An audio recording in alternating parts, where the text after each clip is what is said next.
Hello, my wonderful, beautiful friends. Guys, welcome back to our PettyRevenge, where people get back at entitled idiots in the most satisfying ways. And in today's episode, we've got drunk Karens getting destroyed, cheaters getting caught, and entitled people losing everything. These stories just keep getting worse and worse today. So yeah, grab your snacks, get comfy, and get ready to shake your head so hard. And as always, this voice only on the Murphy YouTube channel. I was at a bar waiting for my husband, wearing a somewhat low-cut blouse for him because it was our anniversary and we were going out for dinner after. This was about a year after my double mastectomy for hereditary breast cancer, and my new breasts didn't quite look natural yet as they were just settling in and looking buoyant. I heard a group of grown women and men sitting beside me, drunk, not caring how loud they were, commenting on my breasts and saying how they hated women who had fake breasts, and how the women who had them themselves were fake, and on and on. I finally turned to them and said, "You know what I hate more than fake breasts?" They were silent. "Breast cancer," I said. They mumbled amongst themselves and someone said, "Shit, sorry," and they left shortly after. My husband arrived and we had a good laugh. Don't judge, you might not know the whole story. That was satisfying, wasn't it? But wait until you hear what happened next. Some people really think they can judge anyone without knowing their story. And this next one, it's going to blow your mind. Several months ago, the house next to me went up for sale and was immediately bought by a house flipper. The very first day the contractors showed up to start painting the brick and put in crappy fake flooring, they dropped a porta potty right on the side of the house next to my house. I come home from a day of work, park my car right in front of my house in the street like I always do, get out of my car, look down and say, "What the hell is all this mud?" Mud all over the street where they unloaded the skid loader. Tire tracks right up the sidewalk. And straight through my damn front lawn cutting across to where they dropped the damn porta potty. I completely flew off the handle. I yelled at every contractor out there until someone gave me the number of their boss. I was trying to get the owner's number, but the contractor, fine. I called and chewed out both the porta potty company and the contractor. Both argued with me that I was wrong. So I then parked my little Honda right where they unloaded the skid loader to prevent future unloading in front. I also then drove my truck on down to Lowe's and bought a steak and no trespassing sign. I then put the no trespassing sign right on my property line. I then left my Civic in that spot for about 1.5 weeks and just drove the truck out of spite. During this time, I had to deal with contractors' trash making its way into my yard daily. Rags, dusts, masks, etc. I would overhear them laughing how I have my property lines wrong and that my sign is now on their yard, etc., etc. 1.5 weeks late when I get in my little Civic, somehow my front windshield is now cracked completely across. It has since been progressing all different directions. Odd how my windshield just magically broke. I am pretty certain the contractors were mad at me for yelling at them and were throwing random bits of crap at it. I can't prove it, so it's a whatever point now. Several months later, they clear out and the for sale sign comes up. Thank God, it might finally be over. I leave my no trespassing sign up anyways. Several people come and go looking at the house. All meanwhile, I have a crappy broken up no trespassing sign flopping in the wind. My ugly Civic with a broken windshield, ugly and multicolor right now from a couple hit and run accidents, sitting right there at the edge of my house facing theirs. Once again, I come home from work one day and my no trespassing sign has been stolen off my property line. That's it. I am done with this. I call the realtor company. My blood is pumping. I get the receptionist, and I realize this is not her fault. I tried to calm down and keep cool with her, but I am still a bit angry. I am stern with her and tell her to tell the realtor get a surveyor out here, mark the lines, bring back my sign, and apologize, and after she is done with that, the contractor can roll up the sod truck, resod my side of the yard, and apologize as well. The receptionist then asked if I wanted the realtor's direct number. I replied, really not a good idea with how angry I am right now. Just relay the message for me. I then hung up. Couple days later on Sunday, I hop in the truck, go back down to Lowe's, get bright orange paracord and a new no trespassing sign. As I get home, my old no trespassing sign is magically back. Realtor waited until I left to return it. I still proceeded to run my property line with my bright orange paracord and new no trespassing sign. Couple days later, coincidentally, my Civic gets reported to code enforcement as abandoned. Well, guess what? It's not. I called code enforcement. They were actually really cool with me. I explained it was completely legal and that I drove that car to work that day. They removed me from the list right away. Today I get a note taped to my front door. The contractor is trying to apologize now several months later and offering me $500 if I will just please remove my no trespassing sign so they can sell the house easier. I'm ready to tell them all to go kick rocks. I want this house scalper, house flipper, to just bleed financially on this house for several months. I won't be calling back for several days if ever. House flippers are the worst, right? But PettyRevenge doesn't get much better than this. And if you thought blocking a loading bay was crazy, wait until you hear what this next person did. This happened years ago. I was out to breakfast with a friend and she decided to have some jam jelly on her toast. The restaurant had those little tubs of different flavors of jelly jam on the table, so friend reaches over and opens one. She looks at it, decides it's not the flavor she wants, reaches over again, opens another one and does the same thing. She starts to reach for a third one and I said, "Hey, you know the flavor is shown on the top of those, right? You don't have to open it to see what the flavor is. You just look at the top and it's there." She puts down the one in her hand and goes through the jelly until she finds the strawberry. I mentioned that it was wasteful and she replied that it wasn't her problem. We finished breakfast and she wants to take home the leftovers, including the toast I didn't eat. The waitress brings over a to-go container and I tell my friend that if she wants to use the restroom, I'll pack everything up. She leaves and I took the jelly from both of those open containers and spread it on my toast before packing it up. Not sure how a grape jelly mixed with orange marmalade tastes, but that's what she got from the leftovers. Sometimes the smallest revenge is the sweetest. But family drama? That's a whole different level. And this next story? Pure sibling warfare. I grew up sharing a room with my sister, but eventually I basically stopped having a room at all. She was unbelievably messy. The only visible carpet was a narrow path between her bed, dresser, and the door. She'd borrow the car we shared without warning, steal my money, stay up late constantly, and make the room miserable to be in. Eventually, I only went in there to change clothes. Most nights I ended up sleeping in the basement, waiting for my dad to finish his nightly TV routine so I could finally get some peace and quiet. I cried out of frustration more than once. So when my sister finally moved out, I was thrilled. The room became mine, and it was the biggest bedroom in the house. I cleaned it top to bottom until there wasn't a trace of her left, even though she'd abandoned tons of junk behind. Fast forward 2 years, she moves back in. Everyone in the family was quietly wondering if I'd give the bedroom back. Absolutely not.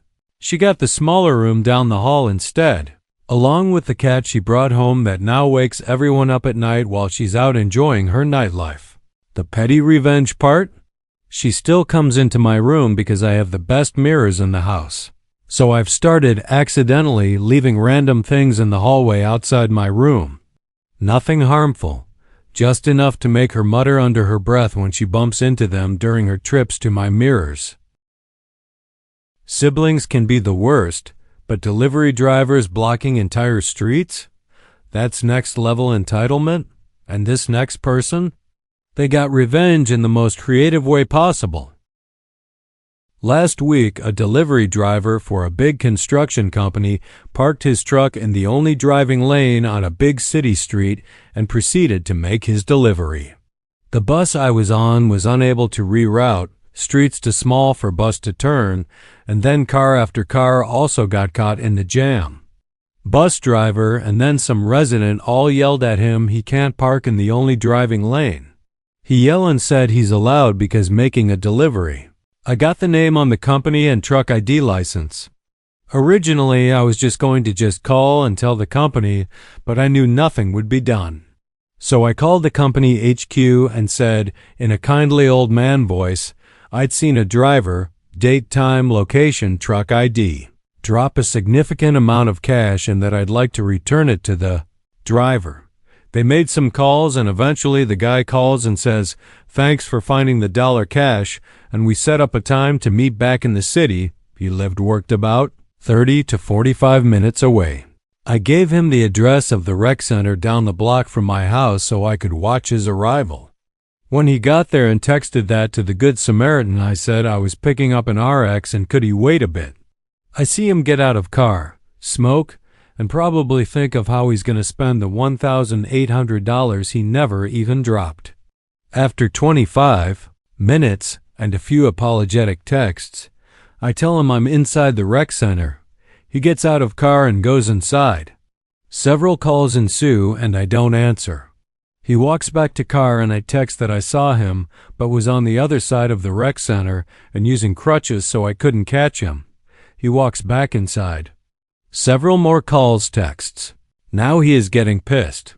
He stomps back to his car and I call him, now using my real voice, and tell him, sorry man, I know waiting sucks. Remember that delivery you made on _ Street on Monday? Well, I was in the bus that had to wait for you. Now you just waited for dollar that was never real, and by the way, I'm watching you from my house right now, you idiot. He turned so bright red I can see it.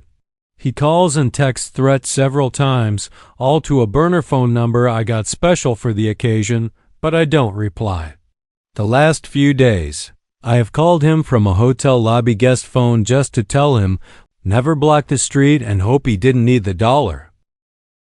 That $1,800 fake cash trap was genius, wasn't it? But school bullies? That's something everyone can relate to. And this next kid? They got revenge in the smartest way possible. I just remembered this today since I took my mom to lunch for Mother's Day and she mentioned seeing my bully's mom at church. I had a bully. Jackie was a terrible person beyond mean girl. She was one of those popular kids who would go out of her way to be deliberately cruel, and she loved to pick on me. Catholic school, so we had the same classmates all 8 years, and she rode my bus so there was no escaping her. She was also dumb and lazy. I was an extremely shy and quiet child, almost completely silent, and I used to read a lot, so I was reading several levels above my grade. Our 6th grade teacher, Sister Louise, assigned us a monthly book report.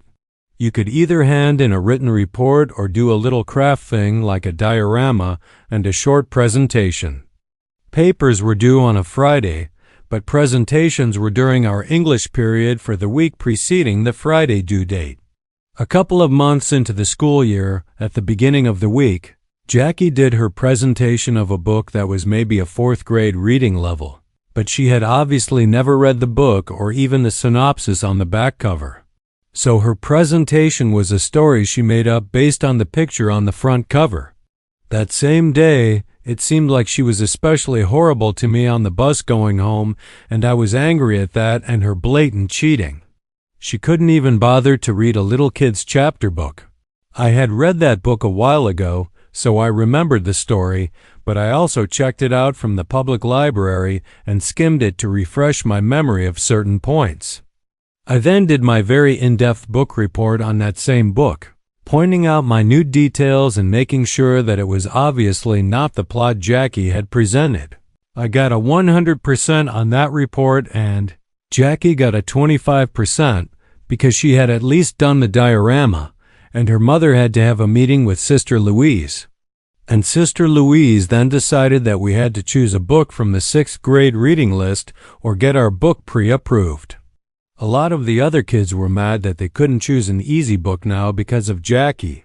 Jackie was ranting and raving on the bus that she got caught because someone else did a report on the same book. But I don't think she ever even suspected me because I was the kid who always had my nose buried in far more advanced books, and I think they assumed I had done a report on one of those. Sister Louise knew exactly what I had done because I had to get my next book approved, and she gave me a very pointed look and a smirk when she said, "Yes, this seems to be a book that is more in line with your reading level." I'd like to think she was kind of proud that I fought back in the only way the quietest shy kid knew how. P.S. Sister Louise ran a tight ship, so there was no bullying in class. It all happened at sports practice, at Girl Scouts, on the bus, or in the neighborhood. Also, it was 40+ years ago when there wasn't a big zero tolerance for bullying movement. We were just supposed to deal with it. Quiet kids always win, don't they? But grocery store loading bays? That's where PettyRevenge gets legendary. And this final story? The car on pallets is the stuff of legends. As a teenager, I worked on an island at a grocery store as the store receiver. Technically, I was the night receiver, but I worked 9 to 6 p.m. and was in charge of receiving the most important truck of the day, getting it unloaded, all our garbage and returns and extra pallets, cardboard, etc. loaded, and back out the door in time for it to drive halfway around the island and catch the same ferry it had come on before it left. So time was of the absolute essence. The island is a pretty chill place in the winter, but in the summer it is a rich man's playground, and we often got people parking in our loading bay. So 30 minutes before the truck comes, I always put out 3-foot-tall cones. One day, a lady in a red convertible decides to push aside one of the cones and parks directly in our loading bay. I saw her do it and ran out after her, telling her to move. She refused and went into the store anyhow, claiming, "I know Danny, store owner, and he said it was fine." Well, I also knew Danny and knew he didn't say it was fine. But after making repeated announcements and instructing all the cashiers not to let her check out and pay until she moved the car, she came fuming out and moved her car. The next morning, the store owner Danny asked me what happened, and I told him exactly what I had done as the truck was on its way. He told me that was fine and he would speak to her. Surprise, surprise, she did in fact know Danny, but he hadn't given her permission to arc in our dock. He did ask me not to tow her car, as she was his neighbor, but said since it was a convertible, he didn't see why we couldn't pull her e-brake and push it out of the way. Which sure enough is exactly what we did a week later when she again parked in between my cones. And then facing the loading bay door, where I was giving her a clear look, flipped me off. I went inside, got a couple other grocery guys, and after releasing the handbrake on her little red convertible, just pushed it straight across the parking lot. It barely gave enough room for our truck to get in, and she was completely blocked in for 30 minutes while I unloaded it. She came into the back of the store as I was unloading trucks, and in order to stop a pallet from hitting her, the loading bay was at a wicked angle. I had to jam my foot under the pallet jack wheels, causing it to jump over my steel toes and land on my foot. I screamed at her to get out of my loading bay, and she was so shocked she actually did. Well, the next afternoon, when I came in to get some things I needed to finish reporting, which I could do from home, as my shift manager had already approved a couple days off to heal my foot. Danny didn't know any of this yet, as he had just arrived and immediately asked to speak to me. I had already been to the hospital and filled out my workers' comp forms about the injury. Fortunately, my foot wasn't broken, but was extremely badly bruised. Danny, actually a really decent boss, said he had a complaint from a customer about me screaming and swearing at a customer and wanted to know my side of the story. I asked if it was the same lady with the red car, and he confirmed it was, which to him confirmed that I had in fact screamed at her. I then asked him if he had seen the security tapes from the dock. There are several cameras. He hadn't, so I told him that until he had watched the tapes, I didn't want to say anything. In front of me, he pulled up the tape, so he saw me on the dock asking the lady not to park there. He saw her flip me off and leave the car anyhow. A few minutes later, he saw me push her car with the grocery clerks, and then he saw how it was blocked by our truck. Switching to the inside cameras, he saw how she pushed right past the employee-only doors. and barged into the loading bay, and how I had used my own foot to stop her from being smashed by the pallet of milk I was whizzing down the loading bay. I literally saved her life with my foot.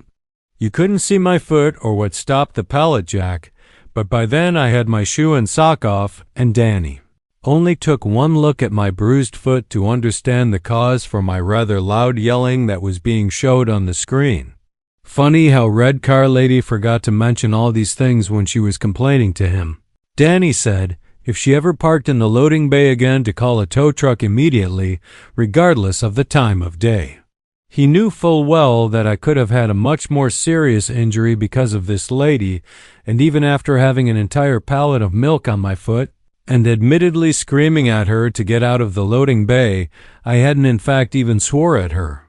And if I wanted to, I could have used the injury to get a lot more time off work, costing the business a lot of money instead of the 2 days. I really did need to feel like I could walk again. Well, the next week came and went. And sure enough, Friday afternoon, who pulls up and parks not in the loading bay, but in front of the dumpster beside the loading bay, still effectively blocking our truck from making the wide turn to get into the bay. Sure, there are no cones there, but I was done. I didn't even say anything to her as she flipped me off again, like she thinks she won somehow. I called a tow truck, but sadly they were on an accident and could but come for an hour, so I grabbed the produce guy and a grocery guy, this time unable to push her car, as she has put the top onto it and rolled the windows up. I didn't care. I just took the pallet jack and had the produce guy drag out a few pallets. I put a pallet under her car, and using the pallet jack lifted and moved her car all the way across the parking lot, and then dropped it onto a stack of 2 more pallets. Her tires weren't even on the ground. I just left her like that, and then told the tow truck where her car was when he had time.